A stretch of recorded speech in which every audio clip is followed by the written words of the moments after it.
I learned very quickly that the worst place to bleed was inside a palace. The citadel of Virex Prime rose like a living thing above the capital, its obsidian towers grown rather than built, curving inward as if listening to secrets whispered by the wind. Bioluminescent veins pulsed faintly through the walls, casting soft blues and violets across the grand causeways. It was beautiful in the way a predator's markings were beautiful, designed to intimidate, to remind you that you were small and fragile in comparison. I walked through those halls alone. That alone should have told me something was wrong. Normally, a human emissary never went anywhere without at least 2 Virexian honor guards and a small cloud of hovering drones recording every breath for the royal archives. This time, there were none. Just me, my boots echoing against the living stone, and the steady ache in my ribs that reminded me how close I'd come to dying less than 12 hours ago. I kept my posture straight, my stride even. Humans had learned early that Virexians noticed weakness the way sharks notice blood. Unfortunately, blood was exactly what I was trying to hide. The wound along my left side was sealed with a field bandage, but every step tugged at it. Beneath my formal jacket, bruises bloomed dark and angry across my torso. A cracked rib protested every breath. My right shoulder burned with the deep, gnawing pain that meant torn muscle. All souvenirs from a mission that was never supposed to go wrong. Ambassador Hale, a voice resonated through the hall, smooth and powerful, vibrating faintly in my bones. "You're late." I stopped at the base of the throne dais. Queen Zalith of the Virex stood above me, her massive form coiled gracefully upon a living throne of crystal and sinew. She stood nearly 3 meters tall, her iridescent exoskeletal armor flowing seamlessly into regal robes grown from royal bio-silk. Her golden eyes regarded me with ancient intelligence. Her mandibles were relaxed, which was either a good sign or a very bad one. "I apologize, Your Radiance," I said, bowing. "Circumstances delayed my return." "Circumstances," she repeated, tasting the word. "You were dispatched to negotiate the release of our captured border sentinels. That should not have required delay." "No." "It shouldn't have required a firefight, either." The situation became complicated. Her gaze narrowed slightly. One of her clawed fingers tapped against the arm of her throne. The sound echoed unnaturally loud. "You stand before me without escort," she observed. "You requested this audience immediately upon arrival, and yet you smell of antiseptics, burned metal, and pain. Damn it." Virexians could smell emotional states. Pain had a distinct chemical signature. "I assure you," I began carefully, "I am fit to report." "I did not ask if you were fit," Queen Zalith said softly. "I observed that you are injured." Her eyes focused, not on my face, but on my left side. The bandage must have shifted. The hall grew colder. Slowly, deliberately, Queen Zalith rose from her throne. Each movement was controlled, precise. Royal guards emerged silently from the shadows, their plasma halberds humming to life. "Approach," she commanded. I had exactly 1 second to decide whether to obey. I stepped forward. Every instinct screamed at me to keep my injuries hidden, but refusing a direct royal command would be worse. I ascended the dais until I stood barely a few meters from her towering form. Queen Zalith leaned down, close enough that I could see faint fractures in her armor, old scars from battles fought centuries ago. "You were harmed," she said, no longer a question, "on a mission conducted under my banner." "Yes, Your Radiance." "By whom?" I hesitated. That hesitation sealed my fate. Her mandibles flared. The temperature in the hall dropped further as the citadel reacted to her emotional spike. "Speak," she thundered. "The Karate Syndicate," I said. "They refused the exchange." claimed the sentinels were leverage. And you? I negotiated, then extracted our people. At what cost? I met her gaze. Mine. Silence crashed down like a physical weight. Queen Zalith straightened slowly. When she spoke again, her voice was calm. Far too calm. You were authorized to withdraw. Yes. And yet you did not. No. Her claws clenched. You are aware, she said, that the karate operate outside the Accords. I am. And that harming a royal emissary constitutes an act of war. Yes, Your Radiance. Then explain to me, she said, stepping closer, why I have not already received a formal declaration of hostilities. Because I stopped it. Because I didn't want your people dragged into another war. Because humans bleed, but we endure. Because, I said carefully, I believed escalation would cost more lives than it would save. For a long moment, she stared at me. Then she did something no one in the chamber expected. She reached out and grasped the edge of my jacket. Before I could react, she tore it open. Gasps rippled through the hall. The field bandage was fully exposed now, faintly glowing as it struggled to stabilize damaged tissue. Dark bruising spread across my ribs. Dried blood stained the fabric beneath. Queen Zalith froze. The citadel itself seemed to hold its breath. These wounds, she said slowly, her voice shaking with restrained fury, were inflicted while you bore my seal. Yes. You were outnumbered. Yes. And still you stood. Yes. Her eyes burned. You bled, she whispered. For my people. Something ancient and dangerous shifted in her posture. Guards, she said, her voice suddenly resonant with power. Seal the citadel. The massive doors slammed shut. Energy fields flared into existence. A murmur of alarm spread through the court. Prepare the war council, Queen Zalith continued. Summon the fleet marshals. Activate the ancestral beacons. My stomach dropped. Your Radiance, I said quickly, pain flaring as I moved. That won't be necessary. She turned on me with a fury that made stars seem dim. Necessary, she hissed. You stand before me broken, and you dare speak of necessity. This is exactly what they want, I said. A reaction. The karate thrive on escalation. Her claws trembled. You presume to counsel me on war. I presume to protect your people, I said quietly. The same way I did on that station. Her rage faltered, just a fraction. You chose to suffer, she said, rather than summon our wrath. Yes. Why? Because humans had learned something the galaxy hadn't yet. Because power isn't just about how hard you strike, I said. It's about knowing when not to. The silence stretched. Queen Zalith studied me, not as an emissary, not as a fragile off-worlder, but as something else. An equal. Slowly, she turned back to the court. Cancel the fleet mobilization, she said. The guards hesitated, stunned. Now. The citadel systems powered down. The tension eased, though the air still crackled with barely restrained violence. Queen Zalith faced me again. You will explain, she said, every detail of what transpired.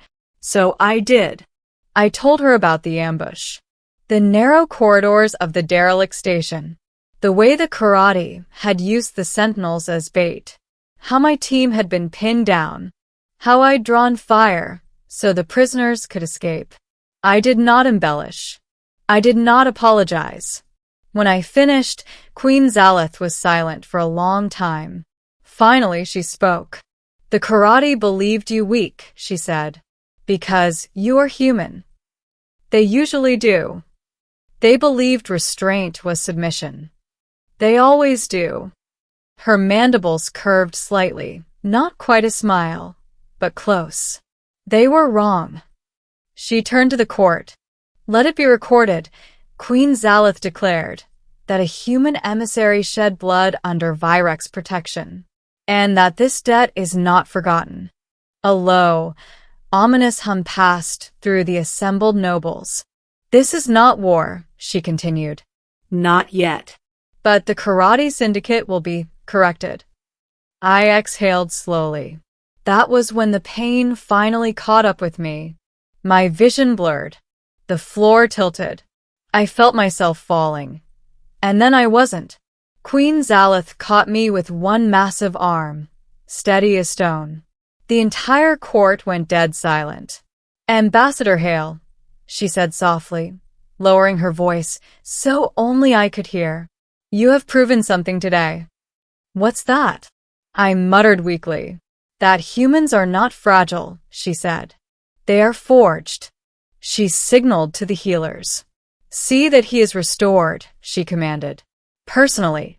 As they moved to take me, she added one last thing, her voice carrying authority that echoed into history.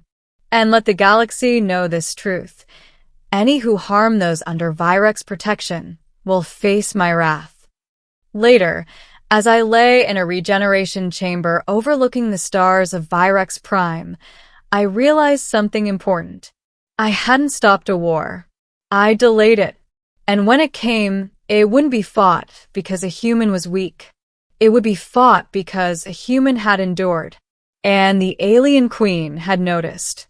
I woke to the sound of a heartbeat that wasn't mine. Slow. Powerful. Resonating through the regeneration chamber like a distant drum. For a few disoriented seconds, I thought I was still on the station, back in that corridor filled with smoke and screaming metal, but then the pain was gone. Not dulled. Gone. My ribs felt whole. My shoulder moved when I flexed it, smooth and unresisting. The constant ache I'd carried for years after service simply wasn't there. Above me, translucent membranes curved like glass petals, glowing faintly with healing light.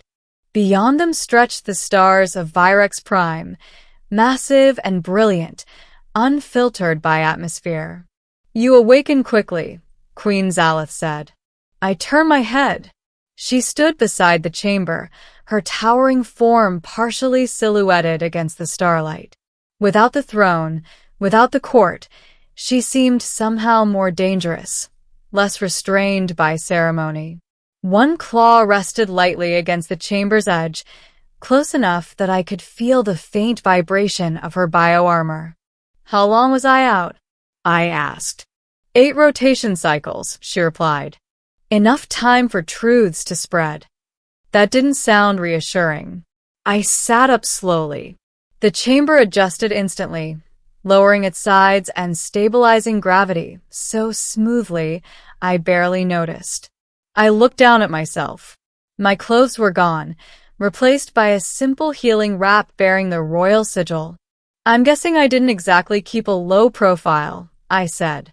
No, Queen Zalith said. You did not. She gestured, and a hollow projection bloomed in the air between us. News feeds, diplomatic channels, military briefings. My name was everywhere. Human emissary injured during rescue. Virex Queen halts fleet mobilization after human endures karate ambush. Is humanity the galaxy's most dangerous ally? I let out a slow breath. That's going to complicate my next performance review. Her mandibles curved again, that near smile returning. The galaxy has long misunderstood strength, she said. They measure it in fleet tonnage and orbital firepower. You demonstrated another metric. Stubbornness. I offered. Resolve, she corrected. Sacrifice.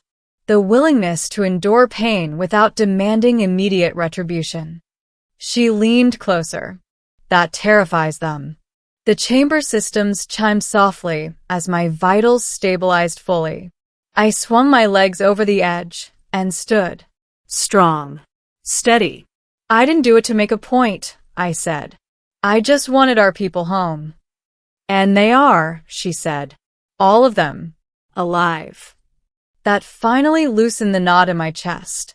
Then it was worth it. For a moment, neither of us spoke. Then the citadel shook. Not violently, controlled, purposeful. A low-frequency tremor passed through the structure, followed by the distant roar of engines. What was that? I asked. Queen Zalatha's eyes hardened. The correction. The hollow shifted. Karate space. Not a battle. Not an invasion. Precision. Virex fleets emerging from folded space at exact, terrifying distances. Communications blacked out. Trade routes sealed. Syndicate assets frozen mid-transaction by Virex economic claws far sharper than plasma weapons. And at the center of it all, a transmission. Queen Zalath herself, projected across every karate-controlled system. You mistook mercy for weakness, her voice echoed. You wounded one who stood beneath my protection. This is not war. This is consequence. I watched as the syndicate's power structure collapsed in real time. You said no escalation. I said carefully. This is not escalation, she replied. This is instruction. I couldn't argue with the results. Hours later, I stood beside her on the Citadel's observation spire as the final reports came in. The karate had surrendered the remaining prisoners, dismantled their ambush fleets, and signed binding accords recognizing human emissaries as untouchable under Virex law. The galaxy was watching. And learning. You could have destroyed them, I said. No one would have stopped you. Yes, Queen Zalath agreed. But you showed me something better. She turned to face me fully. You endured suffering to prevent unnecessary death, she said. That choice altered the outcome more effectively than annihilation. Her gaze sharpened. You have changed how my people view humanity. That sounds dangerous. It is, she said, for those who would test you. The wind carried the distant hum of the city far below. For the first time since arriving on Virex Prime, I didn't feel like a fragile guest inside a predator's den. I felt protected. Your radiance, I said carefully. What happens now? She considered me for a long moment. Now, she said, you return to your people, and you tell them what transpired here. And after that? Her eyes glowed faintly. After that, humanity will no longer be underestimated. I boarded my transport at dawn cycle. As the ship lifted off, I looked back at the Citadel, at the Queen standing atop its highest spire, watching my departure like a sentry carved from myth. The galaxy would remember this moment, not because a war had been fought, but because it hadn't, because a human had bled quietly, endured without spectacle, and forced an empire to choose restraint over rage. And because an alien queen had noticed. Later, back on Earth, analysts would call it a turning point.